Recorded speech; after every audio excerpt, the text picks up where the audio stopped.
how much is 1 plus 1? Most people answer 2. 1 plus 1 doesn't equal 2, as or more often as it does. Mindfulness, a powerful tool that helps us engage fully with the present moment. Mindfulness has nothing to do with practice. In fact, practice often makes people mindless. Meditation requires practice. People are often scared by uncertainty because they think they're supposed to know. Too many people are sealed in unlived lives, and they think that that's the way they're supposed to be. Bored, stressed, lonely. A mistake is a wonderful thing because all of a sudden you become awake again. These mistakes are turned into incredible success.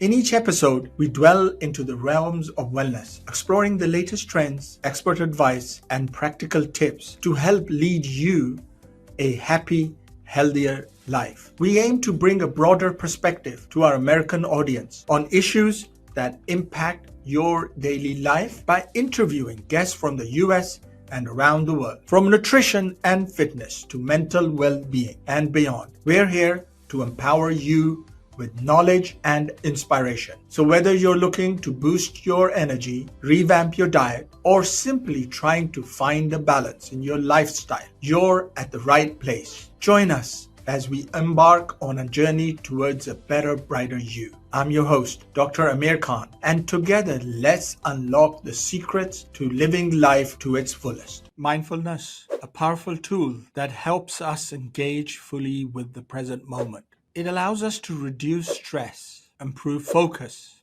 and enhance overall well-being. Instead of life pass by us, mindfulness helps us truly experience and savor it. It's one moment at a time. Welcome to Khan Klinics, powered by American Muslim Today. I'm your host, Dr. Amir Khan.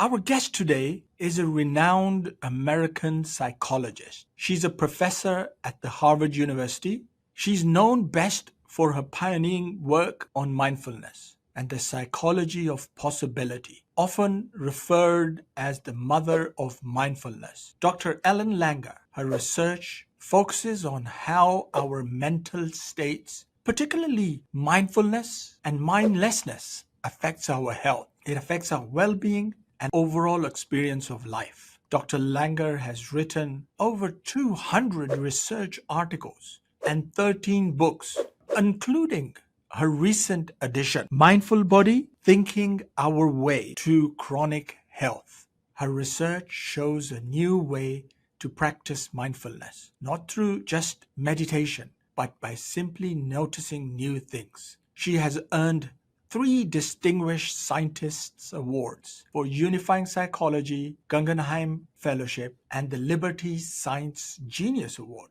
Dr. Langer, welcome to our show. Thank you, Amir. Let's get started, Dr. Langer. You are known to be the mother of mindfulness. It's a nice child to have. How did you first become interested in mindfulness, and what inspires you to explore its effects on everyday life? That's a bigger question than I think you think. I was living in New York, and I walk into a store, I'd bang into a mannequin and I'd say, I'm sorry. And I started paying attention to the odd things that I did. And of course, then noticed the odd things that other people did. Then I moved up to Cambridge to join the faculty at Harvard. This was 1977, so quite a while ago. And I expected everybody in Cambridge to be really smart. And while they may be, their day-to-day behavior seemed bizarre to me. So, for example, at that time, the bank closed at 3 in the afternoon. That meant that there would be 10 parking spaces available. In New York, by 3:01, they'd be taken. Not in Cambridge. You'd go into inside the bank, and you'd have people online. In New York, everybody's looking for the shortest line. There, Right. Nobody seemed to care or even notice. Anyway, so I, first was studying mindlessness, and have found this throughout the 45 years of research, that mindlessness is pervasive. And the fun thing is that when you're not there to know you're not there. So you can't check and see if everybody thinks they're mindful and everybody else is mindless. Now, most of us are mindless, sadly, almost all of the time. I ran into somebody, and I think he's probably happy I don't remember who he was, Okay. because in this conversation that wasn't particularly nice, he said to me, you are what, people study what they are. And so I was studying mindlessness. So I just turned it around, and that's how I started to study mindfulness. What was interesting to me was that there was this massive ancient tradition, going back thousands of years. And what was wonderful was that the scientific studies that I was doing were yielding the same consequences as predicted by some of this ancient philosophy. And that was very exciting. When people hear the word mindfulness, they tend to think of meditation. And I did very early work on transcendental meditation. Mindfulness that I study now and have been studying for the last 40 years is not meditation. Meditation isn't mindfulness, by the way. Meditation is a practice you undergo, hopefully to lead to post-meditative mindfulness. Gotcha. Mindfulness, as we study it, is not a practice, and it's more immediate. You don't, for meditation, you take yourself out of the world, you sit still for 20 minutes twice a day, repeat a mantra. Very different from mindfulness as we study it here. You're actively noticing. You can become mindful in two different ways. One we'll say is top down. I'll explain in a moment. The other bottom up. So top down, once you recognize, which is hard for people, that uncertainty is the rule, not the exception. Everything is always changing. Everything looks different from different perspectives, so you can't know. But all of us are taught by our parents in schools that we do know. So what I often, to make this clear, Amir, let me ask you, how much is 1 + 1? Because this is the thing everybody thinks they know for sure. So how much is 1 + 1? It could be 11. It Okay, could well, be 2. It yes, could be 2. okay. It All right. depends It how you depends. put it together, right? Exactly. But for most people, they mindlessly answer 2, and they think, oh, God, they roll their eyes. So they have to listen to this because they think it's going to be silly. But it turns out that in the real world, 1 + 1 doesn't equal 2, as or more often as it does. If you add 1 wad of chewing gum to 1 wad of chewing gum, 1 + 1 is 1. You add 1 cloud to 1 cloud, 1 + 1 is 1. You add 1 pile of laundry to 1 pile of one. So somebody wrote to me the other day and told me, if you take one pizza and you add one pizza, you have 2 pizzas. But if you take one lasagna and you add to it one lasagna, 1 + 1 is 1. It's just a bigger lasagna. Okay, All bigger. right. Absolutely same. Now, many people don't know there are different number systems. So 1 + 1 equaling 2 is on the base 10 number system. If you use a base 2 number system, 1 + 1 is written as 10. So, oh my goodness. So now 1 + 1 can be 1, 2, 10, and as you started, 11. Yeah. Okay, Right. now what is the point? The point is once you recognize that the information we have are maybes, not absolutes, and you look a little closer and you now have 4 different choices. When you're mindful, you have choices. When you're mindless, you don't have any choice. All right. So that's top down, recognizing Can I that say that everything is. you put that very well. It makes total sense. You're saying for a second you have to perceive, you have to process, and then you go about saying what you want to say. So Yeah, all those things you memorized in school are not necessarily so. So let me give you the most shocking example for me. Um, was many, many years ago, I was at a horse event. You have to remember, your audience probably knows this by all those awards you mentioned. So I'm a straight A student, right? I know everything. I'm at this horse event, and this man asked me, can I watch his horse for him because he's going to get his horse a hot dog. Hot dog? Horses don't eat meat, right? I memorized that. I knew that. I got that right on a test somewhere. But I said, of course, I'll watch your horse for you. He comes back with the hot dog, and the horse ate it. And that's when I realized that everything I thought I knew could be wrong. And what we don't realize is almost all of our facts are deduced or given to us from science. And scientific studies only give us probabilities. So the studies that were run were with some horses, not all kinds of horses, that weighed a certain amount. They could have been very large, very small, given meat mixed with how much grain, and so on and so forth. And I'm sure, and if they actually did the study, not all of the horses, that some of the horses ate the hot dogs, but it Sure. becomes significant if 80% of them don't eat. So that probability, that maybe, is translated as absolute. And so it is with every fact we know. Well, that was startling to me and made me realize that I may know nothing. Now, a normal person might be worried about that. I found it very exciting because that meant that all of the things that I've been taught can't be might possibly be able to be. It opened up a world of possibility. And we'll talk about some of those possibilities, but let me go back to the two ways of becoming mindful. We say, so top down, you don't know, you naturally pay attention. You don't have to practice anything. If you were going to come visit me, right now I'm at our house in Dartmouth, Mass. You've never been here. You don't have to practice. You walk in, you're going to, what, did she do that painting? What is that? You're just going to be alive with noticing all sorts of things. No practice. And what happens when you're noticing, it's literally and figuratively enlivening. The act of noticing is the way we become engaged with anything. So top down, you don't know, you pay attention. Bottom up, if you're, listening to me and there's somebody next to you, notice three new things about them. Walk outside, notice three new things. If you take the things you think you know and you look at them anew, that they're going to be new to you. They're going to have things that you didn't realize were even there. All right. And you do that often enough, you end up in the same place of being uncertain. So we have to learn how to exploit the power in uncertainty, not run from it. But uncertainty is scary to people, but it's scary for the wrong reason. People are often scared by uncertainty because they think they're supposed to know. Right. Professor Langer, Dr. Khan, they probably know, I'll fake it. But if Dr. Khan and Professor Langer act as if they know, then they're faking it because nobody can know for sure. Since Sure. again, everything is changing.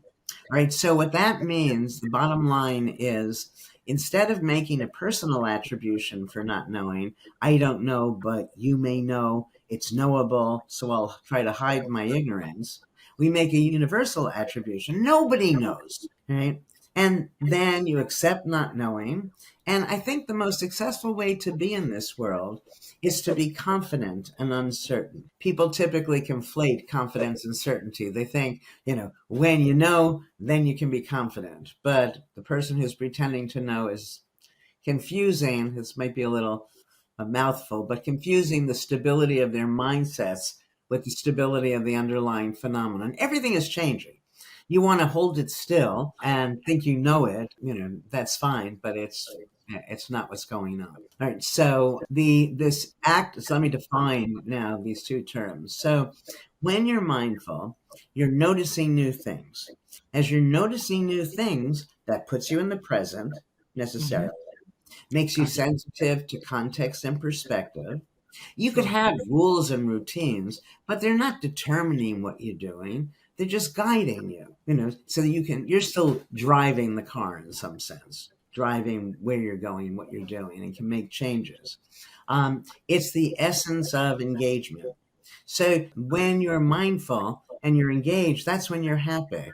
And I realized something because I'm going to be giving a lecture soon to the World Happiness Fest. So I was thinking happiness in particular. If I ask people, can a robot be happy? And nobody's going to say, yes, robots are unhappy. Well, when we're mindless, we're acting like robots. So when you're mindless, you're behaving, everything you're doing is based on what made sense in the past. So you're not in the present, you're Hmm. not sensitive to context or perspective. Okay. Rules and routines govern what you're doing rather Gotcha. than guide what you're doing. And this being mindful, this active noticing, the neurons are firing, and 45 years of research has made me confident that it's literally and figuratively enlivening. The more of this you do, the happier you're going to be because you can't be happy unless you're noticing and engaged in the world. And all of that is good for your health. There's no cost to all of this. So let me summarize a little bit here. Couple of things. You don't want us to be uncertain. You don't want us to be mindless. You want us to be uncertain, or probably you're saying we are uncertain about everything. So we can't change that because Well, there's no, so but many not problems. always. But Amir, so that when he asked me to watch his horse, Right. I thought he was crazy, right? I knew I was wrong. In Mhm. fact, a way of understanding mindlessness is you're frequently in error, but rarely in doubt. So I had no doubt that the horse wasn't going to eat it. And wow, I was wrong. So we're not aware of this. We're not aware of our own errors, so to speak. Like 1 and 1 is 2. Horses don't eat meat. Yeah, go on. I'm sorry. So do you think that's because we're spoon fed? We're ingrained to think in a particular way. We grow up that way, and so we're gonna think like that. And we on certain things we're very certain, Hmm. and we leave nothing to doubt. Hmm. And then sometimes we're very uncertain and we're less confident. And Yeah. you're saying, what we are saying here is that from top down, we don't know, we're uncertain. It's okay to be uncertain. Not okay. It's Not crucial for your well crucial. being and happiness. Okay, gotcha. So Because it, certainty, when you're certain, you're mindless. When you're mindless, you're no different from a robot. ah, And the system okay. is slowly turning itself off. So you're saying let's not be certain. Yes, Let's not exactly. be, leave some doubt, even Yes, when and you're very recognize certain. that the things we're certain of, most of them came from scientific probabilities. I was at a friend's house many years ago, and she made me dinner, and this was very sweet of her, right? But I saw that the fork was on the right side of the plate. Okay. I felt like some natural law was violated because the fork goes on the left side of the plate, right? And it was Right. all I could do but to move the fork because I didn't want to be rude. Then I started to think about this. I said, what is it? Why should the fork be on one side of the? Why does it matter to me? Because they want you to eat with your left hand. And No, no, no, because most people reach over to the and other they side take to get the fork. No, I mean, there's no real sense to it. But the point here was that I looked back to see where did I learn this? It wasn't deduced from science. It wasn't a function of deep reasoning about what is the best placement for the flatware. My mother said when I was a little kid, the fork goes over here. That was right. it. And so Okay. then forever I'm trapped. So you see how easy it is to become mindless. If somebody tells you something and you simply accept it without realizing that, well, it's true sometimes, not other times, and then you take it as real, this is where the horse goes. 1 and 1 is 2. Horses don't eat meat. And your life is being dictated. And the older you get, in schools, for instance, because schools are, I think, oddly, the major culprits in teaching us to be mindless. Look on, I'm So sorry. can I say that then in that case, Dr. Langer, would it be appropriate then to say that what benefit does it bring that we become over mindful No, you about don't want to become over, but okay, so the best way to be is never to assume you know. So sometimes people think, well, if it's mindless and what you're suggesting here, it's unimportant, isn't it better just not to think about it? Okay, so now let's say you have a 3-year-old. You take the 3-year-old to the park, and the 3-year-old walks into traffic. Oh my God. People think, shouldn't you just grab the kid and to safety and do that mindlessly? I say no. First of all, if you were mindful, the child wouldn't have ended up in the street in the first place. Second, there's a lot of information to be garnered in seconds by noticing that car to see if because should you pull the child to the right or to the left? It depends on which way you think the car is going, and sure. so on. I think there are only when two conditions and only two conditions are met is it to your advantage to be mindless. Excuse me. One, if you found the very best way of doing something, and Okay. two, nothing changes. Well, neither of those are going to be met. What happens now is that people, let's say at 25, learn things. It can be how to do a sport, how to drive a car, how to do Right. anything with the sense of a 25-year-old. Now, if they lock themselves in, then they're going to be behaving that same way, essentially, when they're 45, 60. Some of the debilitation or the the lessened performance that happens as you get older is because you're still using the rules you use when you were younger rather than changing as your body changes, taking advantage of the changes. Just a simple thing. So let's say you're taught this is the way you hold a tennis racket, this is the way you serve the ball. Okay. And last night before a game, you didn't sleep very well. And so your shoulder hurts a slight bit. You should not swing the racket the same way as when your shoulder was strong. But mindlessly, you're going to do everything just as you did it before. Even more important, I show this in class a lot. When I'm lecturing, I'll look in the audience and see, is there anybody out there that's 6'5"? I invite them to the stage. I'm 5'3". First, we look silly next to each other. Next thing I ask, can you put your hand up? His hand is 3 inches larger than mine. And then I just raise the question, should we do anything physical the same way? Now, the bottom line to all of that reasoning is the more different you are from the person who wrote the rule, wrote the instructions, the more important it is for you not to mindlessly follow them, Okay. but rather to find your own way. And we don't do that. When someone says, this is the way you do it, how sensible is that when we're all so different physically? Same thing emotionally and everything else that we're learning. Okay. So thank you for clarifying that. I guess it makes sense. You're saying find your own way.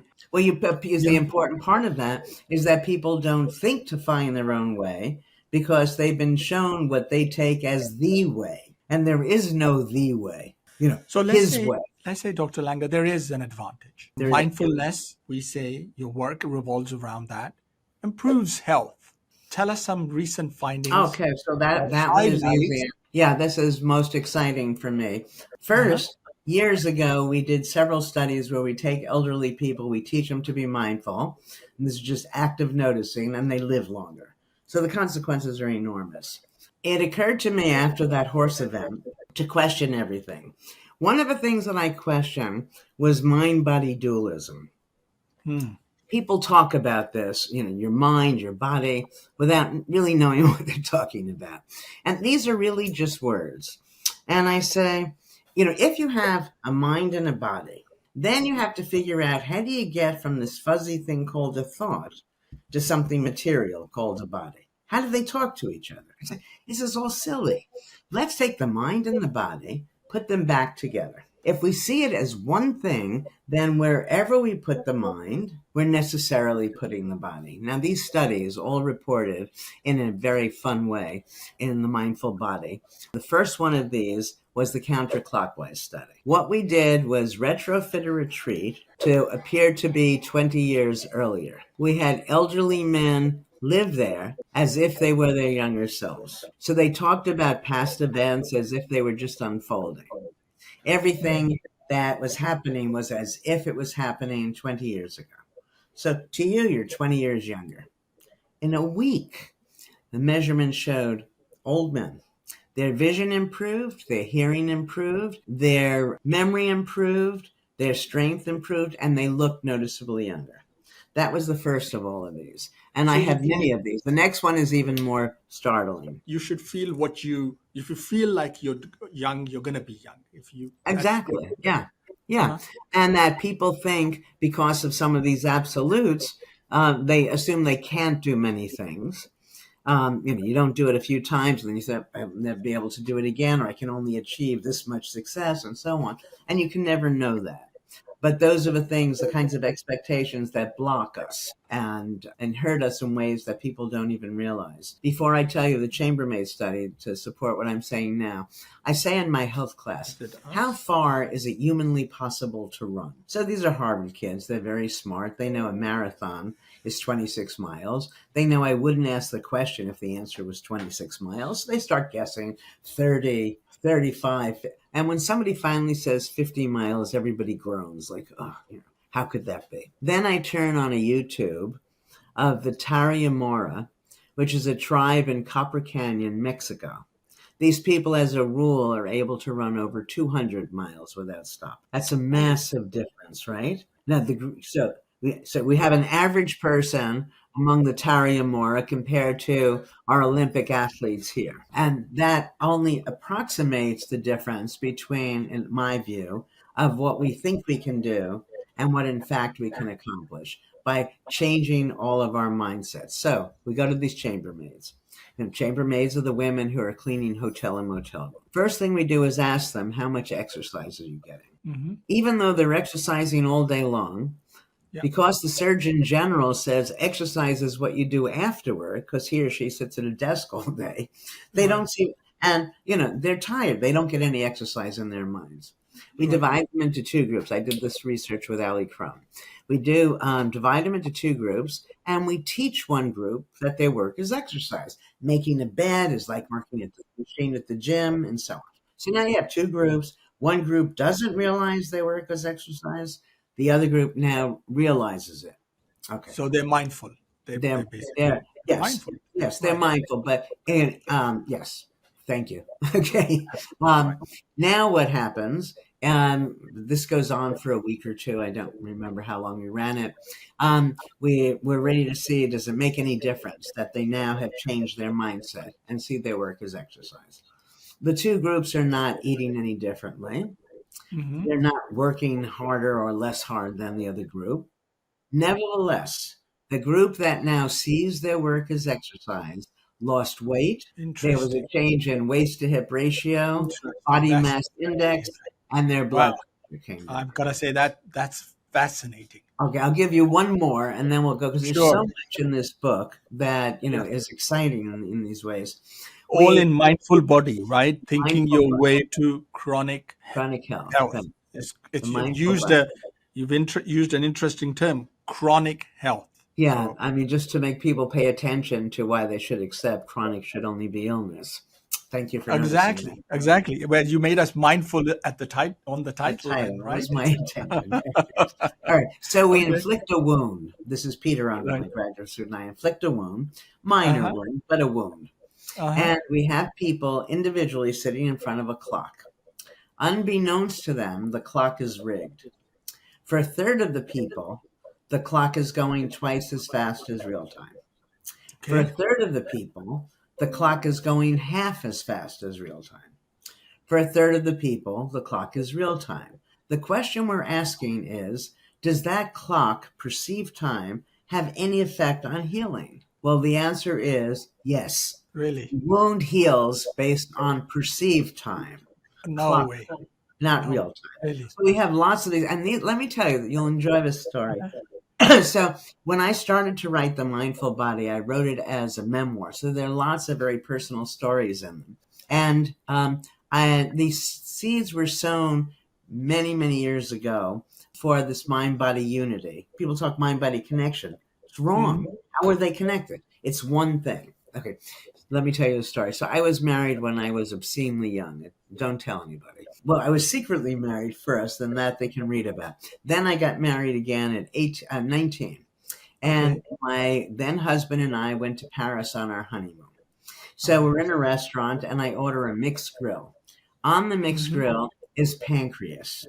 It's a pancreas. And I felt, because now I was all grown up because I was married, I was a married woman, it meant I Right. had to eat the pancreas. I still don't Right. understand why I would think that, but that's what I felt.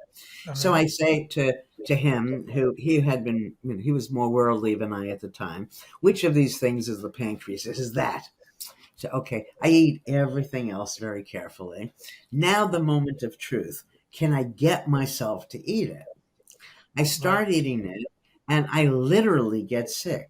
Meantime, he starts laughing. I've heard that story I before. said, Something why are similar. you laughing? He said, because that's chicken. I had eaten the Interesting. pancreas earlier. So I Yes, made that's myself sick. Let me give the other half of that because my mother had breast cancer. The cancer had metastasized to her pancreas, which is the end game. So the medical world was treating her as if she was going to die, had weeks left, maybe a couple of months left to live. And then magically, it was totally gone. So somehow she made herself well. I made myself sick. And then I spent the next 45 years trying to figure out what's going on. wow. Brilliant. Fascinating stories. And I'm sure your audience, our audience, can read more about this in your book. I have a question, off the record sort of thing. Can we say if we think what we can do, can in reality a Jedi lift an aeroplane? Can it go to that extent? Because we're now You mindful. know, Can we possess powers? when people ask the question, can something be done? They look to see if it's ever been done before. And then if it hasn't, they conclude it can't be done. Okay. And all we know is that tomorrow they'll be doing things that we can't do today. So I think that if for some reason, Amir, I give you my blessing. If you want to lift an airplane, you should try to lift an airplane. And that if it's fun for you, if you're doing it mindfully, you're growing while you're doing it and Enjoying. enjoying it, But and would the mind have external powers to have that even capability to do that? I know it's a silly question. But no, I now that, don't. because if you mention healing gets better, that's because it's your part of your body. Mhm, Time slows down or it can be fast. mhm. You mentioned if we perceive, eat, we could make the wrong conclusions, but at times we make the right conclusions as well. Yeah. Is there any power around the mind that can do that? A classic example, probably another one, would be stress. If we don't see stress as it is and we Mhm. see it as a challenge, for example. Well, yeah, you can do that, or there's another way. I'm glad you brought up stress because I spent a lot of time talking about it in all my books, but most particularly in The Mindful Body. Okay. Stress doesn't occur because of events. Events aren't stressful, they're not unstressful, they're nothing. They're just events. We interpret them. So if you take this event and you say to yourself, "Oh my God," and add whatever, of course it's going to be stressful. And we have a culture, the world's culture now, who believes that that's life. Life just happens to be stressful. I don't believe that. That if the more mindful we are, the less stress we'll have because the more potential understandings of events there will be. One liner for your audience that some of these things need to sink in, but this they'll appreciate right away, which is ask yourself the next time you're stressed, is it a tragedy or an inconvenience? And Okay. almost never is it a tragedy. And Right. but we're making it a tragedy, right? Mm-hmm. um and in some sense it should be no worry before it's time. The worrying doesn't make that, if you're right that this impending thing is going to be awful, worrying about it is only weakening you, making it harder to deal with it should occur. What people don't understand is that evaluations, all evaluations, are in our heads. We're taught they're not part and parcel. Anything that's good is also bad. Anything bad is also good. Obviously, if you're looking for bad, you're going to see bad and then you're going to suffer. And all of that, emotions, let me say it a little differently. People don't realize that emotions are choices. Our emotions follow our understanding of an event. You change the understanding. I know that when I talk like this, people, what do you know? You from your ivory tower. And I tell a story in the book. And this is, well, I was at a friend's house for dinner. I come home. It's about 11:30 at night. All my neighbors are outside to greet me because my house just burnt down, destroying 80% of what I owned. I stayed at a friend's house that night. The next day, I called the insurance company. He comes over and he said, in his 25 years at the job, this was the first time that the damage was worse than the call. Oh my God, oh my God. And he gets there and it's not so terrible. But to me, I already lost everything. Right. Why throw my mental health away with it? Okay, so I move into the Charles Hotel with my dogs, and it's Christmas. The most important thing about this story I'm going to tell you, Amir, is that Mm-hmm. it took me years of telling it, where I finally have been able to tell it without crying happy tears as I'm saying it, because this was the most touching thing that ever happened to me. So it's Christmas Eve. I go Uh-huh. out. I come back to the room. The Mm-hmm. room is full of gifts, not from the management of the hotel, Really, from the really. owner, from the chambermaids, the waiters and waitresses, Oh, the people who parked my car. It was oh, beautiful, and every single Christmas, I remember it, and it restores my faith in people, which these days is something we really need. And I don't remember, except for one thing, what I lost in that fire.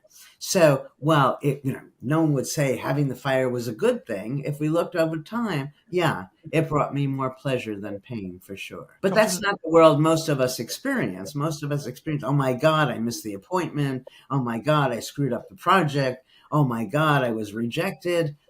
Things that are not, my goodness, that there are alternative views. One of my favorites is, the story about the company that was producing a glue. And so they put millions of dollars in making this glue. And then the glue failed to adhere. Oh my gosh, what a failure. You can imagine how stressed the CEO was. But somehow, and I know how, we can talk about it if you want, they shifted gears and they took that very substance and instead of a glue, they made a post-it note. So Okay. that mistake led them to the post-it note where I think they've made far more money. This is 3M than they Absolutely. would have with that glue. And so when you make a mistake is a wonderful thing because all of a sudden you become awake again. And if you then go forward rather than try to go back, you end up, it's not the infrequent story, or it's not the most common, but where these mistakes are turned into incredible successes. When you're mindless, you're blind to opportunity. It's just that simple. You see what you Beautiful. expect to see, and there's so much more to be seen. And we've all had that experience. I mean, everybody has, the experience of where are my keys or where is that pen that I was looking for? And then you find it was right in front of you, but you It didn't see was. It was. You're it. Yeah. absolutely right. I love the phrase where you said that if it's stress, a lot of times you want to think, is it a tragedy or really an inconvenience? And you said 90% of the time is probably or likely And is inconvenient. inconvenience. Yeah. And the fact that you alluded to, mistakes are good to do. Laugh at them. I had one Well, the friend who would reason always do one of that. the reason mistakes are good is because you can be successful mindlessly, by chance in some sense. So Right. you guess the right answer and you never know that there was more to whatever the thing was. When you make the mistake, you have to review it. And with mistakes though, here's something interesting also, I think, that when we're doing something, whatever we're doing was a decision that we made. Right. Now, for something to be a decision means there has to be uncertainty. There's no uncertainty, there's nothing to decide, right? So should I do this or should I do that? Then you make the decision, and then people mindlessly act as if that's the only way it could be. Hmm. So that when they make a mistake, what they want to do is just go back and make it just as it was supposed to be, but it was not supposed to be. That was just one of several ways it could be. I know that there's a lot here, and I don't know how much of it can easily be digested hearing it. But I think that people don't recognize that if I'm saying, which I am, that virtually everything that is was a decision, that means everything that is could have been otherwise. That means that everything is malleable. That means if something's not working for you, change Hmm. it. And now, people, if you said to somebody, let me give you an example. So, even in my first lecture, I walk into this big lecture I was giving. I walk into this room, and the chairs are very far from the stage. And I Right. knew that was going to make me nervous. So, I moved all the chairs. Now, Mm. for my own comfort. Now, if you say to anybody, could you move the chairs? Everybody's going to say yes, right? They know chairs move. But it's not going to occur to them. And Right. that's the difference Get that. between mindful and mindless. When it's mindless, it doesn't occur to you that it could. It's like that old commercial. Do you remember? Oh, I should have had a V8. Right. Yes. Where if every day you drink orange juice, and Right. orange juice is great, but on some days it might be tastier for you or Yes. healthier or whatever to drink a cranberry juice or tomato juice or something. But it just doesn't occur to us. I When got you. we're mindless, so many possible benefits are just not occurring to us to consider. Thank you for explaining that. The audience asked Dr. Langer to give us some practical tips about how do we practice mindfulness. One for beginners, and second for those who are very busy in their lives and have got little time. How do we Okay. practice? Okay. mindfulness. The, The the two. first way, Amir, is to recognize you don't need to practice. Mm. Meditation requires practice.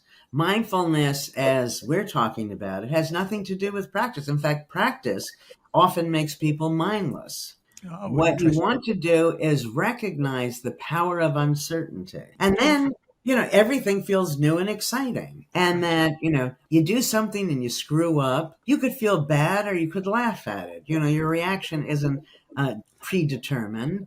You can see it as, oh my gosh, this is who I am, or this is what I did, then Correct. do something different. I love that. Everything we're Love doing that. is trying to hold things still when things naturally want to fluctuate. I would just say, Dr. Lang, don't be too rigid. And I Yeah, don't want to say, yeah, just that, don't be too rigid. It's all right to make mistakes. It's all right to yeah, learn. It's all right to enjoy.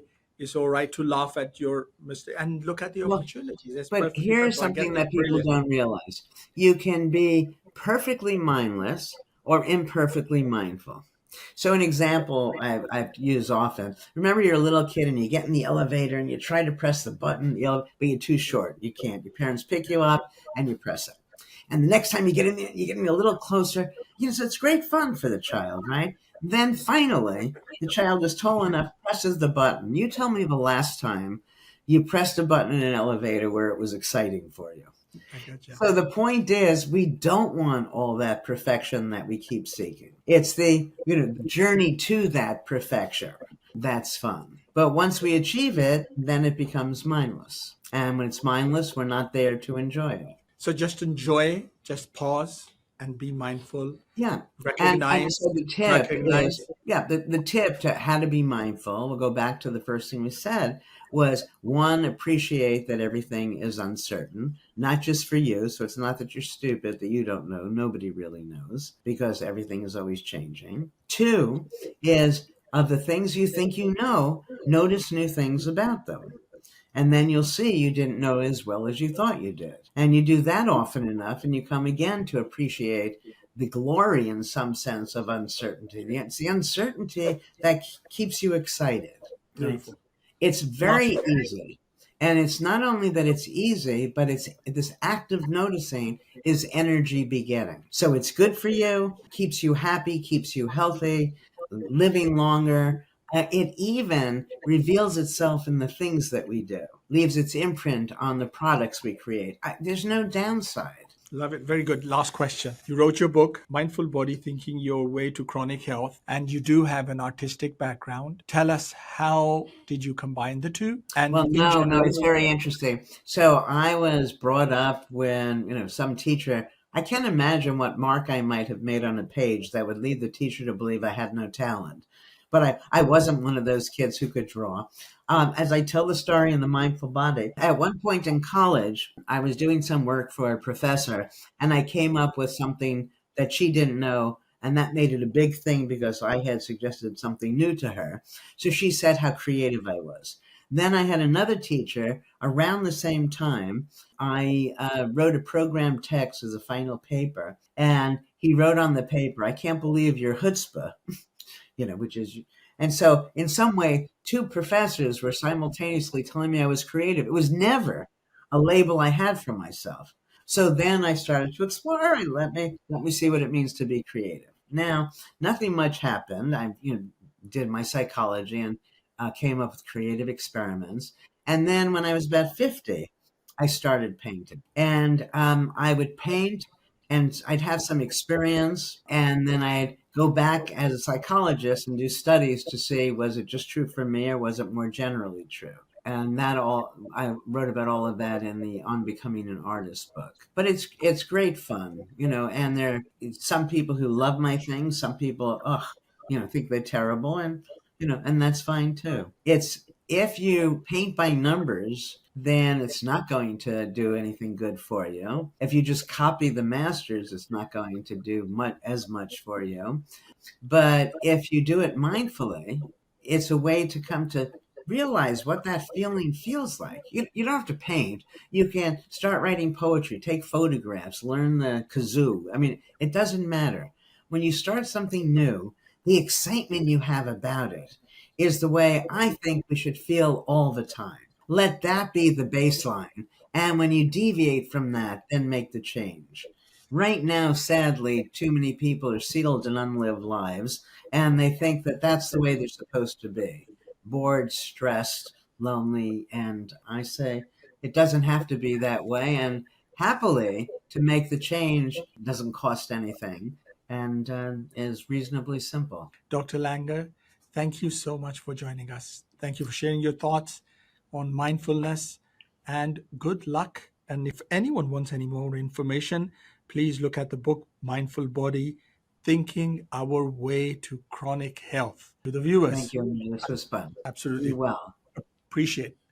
Thank you. And to our amazing audience, thank you for tuning in to another episode of Khan Clinics. If you enjoyed today's show, please share it with your friends, give us a thumbs up, and hit that subscribe button. Drop your comments. We'd love to hear your thoughts. Thank you for everyone being with us. Thank you for the opportunity. And I want to thank my team who brought this presentation. This presentation was brought by Khan Clinics, powered by American Muslim Today. Please don't forget to subscribe, share, and comment in Khan Clinics. Thank you.